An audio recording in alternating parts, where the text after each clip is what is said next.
Have you ever chased clarity, begged the universe for a sign, tried affirmations, visualizations, endless effort, yet felt nothing was shifting?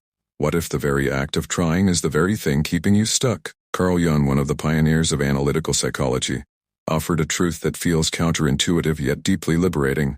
Real change begins not with more effort but with surrender. What you resist persists. What you force fractures. This isn't about doing more. It's about becoming more, and sometimes that begins with doing absolutely nothing. In today's self-help culture, we're taught to hustle, push harder, stay positive, take massive action. But Jung suggested something different. Psychological healing doesn't come from forcing outcomes. It comes from aligning with what is already emerging inside you. When your external actions contradict your internal state, resistance appears. You might declare, "I want love," while your unconscious whispers, "I'm unworthy." The universe doesn't respond to your words, it mirrors your energy. Jung warned, until you make the unconscious conscious, it will rule your life and you will call it fate. Instead of fixing what feels broken, the real shift begins when you pause and ask, what part of me believes I am not whole already? That's where true transformation begins, not in effort, but in integration. Life's delays are not rejection, they are reflection. They are reflection.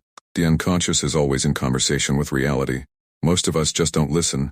You might chant affirmations, but if your nervous system is flooded with fear, your energy still speaks louder than your words. You are not being punished. You are being mirrored, and that mirror is painfully honest. True alignment doesn't come from faking positivity. It comes from resonance. Body, mind, and soul vibrating together. And this resonance requires stillness, courage, and the willingness to face what you've been avoiding. Here's the radical idea. Doing nothing is not passive. It is an act of radical trust. When you stop grasping, pushing, or pleading, you send a message to the unconscious. I am ready to receive, not chase. And the universe responds not to desperation, but to wholeness. Jung called this process individuation, the journey of becoming whole by embracing both your light and your shadow. Integration doesn't happen in frenzy. It happens in stillness, in silence, in the sacred void where the old self dissolves and the new self quietly forms. This void feels uncomfortable. It looks like nothing is happening. Yet within it, everything is happening.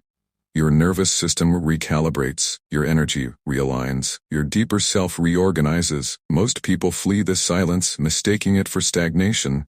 But Jung saw it as the birthplace of order, meaning, and inner clarity. Stay there. Let the void work on you. Because in that space you remember something vital. You were never broken. Your authentic self is not a future destination.